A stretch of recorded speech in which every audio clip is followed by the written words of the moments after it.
Hello, my name's Liam. Welcome to your supporters football update on all Congleton Town's latest and the clubs that matter to the residents of Congleton.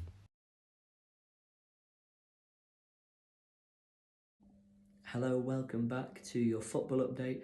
My name is Liam Donnelly. There was no Championship or Premier League clubs in action this time round due to the international break. We're going to touch on England slightly towards the end of this video. The results weren't great, so we'll quickly go over that later. We're going to start with Congleton Town then, who have played 2 games in a busy schedule, getting close to the end of the season since last time we spoke. They played on Saturday afternoon at home to a Stafford Rangers side who are also struggling in a relegation scrap this season, so desperately also needed to pick up points. It was National Non-League Day on Saturday, so the crowd was a big one. It was 834 people inside De Klerk Stadium. It's a chance for people, when there's no Premier League or Championship action, to go and support their non-league football club, to give them some extra funds. Grassroots football is where everything starts for the football, and the FA really should put money into it to keep it going and make sure grassroots football survives, really. It was Congleton Town then who won the match, 2-0. It was a fantastic performance. Max McCarthy getting a goal and Kola Jungu, the new signing, also getting a goal. He started really well so far in a Bears shirt, and we're hoping for more convincing performances to come.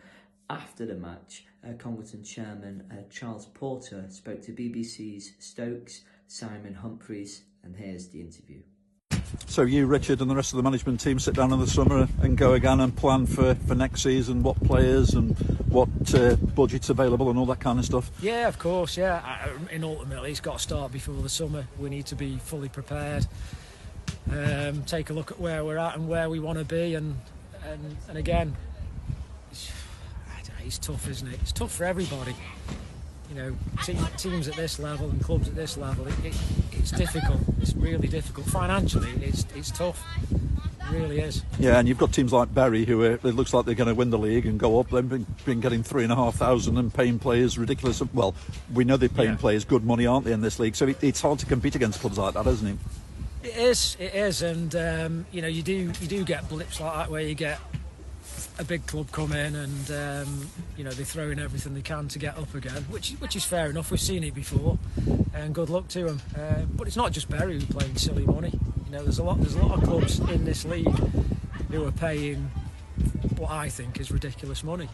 But that's the market, and there's no point complaining about it. You know, it's a supply and demand thing. If people are willing to pay it, people are willing to take it, and that's just the way it is. And you know, you've got to compete at that level, and but it's getting tougher. 7 games to go, I think it is, something like that. All the aims now is just to stay above that dotted line, isn't it? Yeah, of course it is. Yeah, I mean, ideally we'd like to get a few more places up the table, but irrespective of what anybody thinks or says, the main thing we need to do now is just stay up and then regroup, you know, learn from whatever mistakes we've made and just go again bigger and stronger next season. So that was BBC Stoke's Simon Humphreys talking to Charles Porter there. Congleton then moved on for an away trip, a little short trip down the A34, M56, depending on which way you go, to Wythenshawe.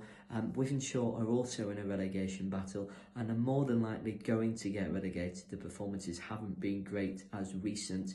On Saturday they lost 7-2 at home to a Vauxhall Motors side who are in the playoff places. So Wythenshawe were hoping to perform a little bit better than they did last time out.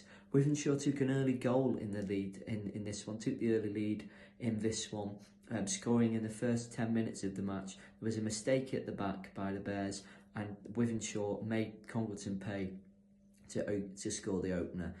Congleton then equalised, a fantastic header by Kieran Garner-Napper into the far post. It was a great goal, and then Congleton really piled on the pressure looking to get that second goal, and it was Max McCarthy who got the second goal a little just before half time, and it went in at the break 2-1.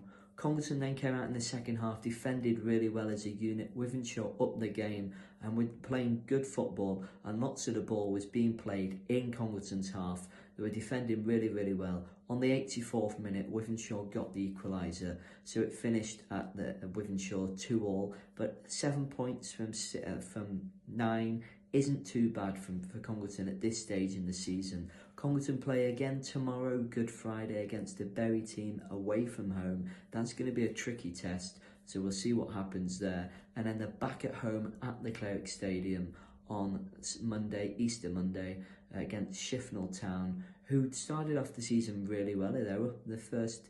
This is a new league for them. They got promoted last season and they've just slowly faded away. The mid-table side, so hopefully Congleton can get all 3 points there.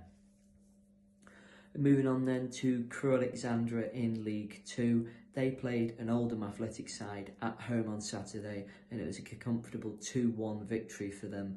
And hopefully, that gives them more points and they just kind of carry on chipping away to get more points, to get in the playoff places and hopefully get promotion. But they're always there or thereabouts, Crewe, so they'll be happy with how it's been so far this season. In terms of Port Vale, they were away to Wycombe Wanderers. They got a bit of a hammering, 4-0 there. They'll be a little bit upset they couldn't get a victory ahead of their big FA Cup match this coming weekend away to Chelsea. Of course, we're going to give you all that next week, and we hope that Vale cause another upset. And what a game, what an upset it would be if they were to go to Stamford Bridge and beat a Chelsea side. But who knows, we'll have to wait and see on that one. So that brings our football update to an end for another week. Next week there's going to be a few slightly different things coming up for you. Keep your eyes peeled out for that. But again, thanks for watching, and until next time, goodbye.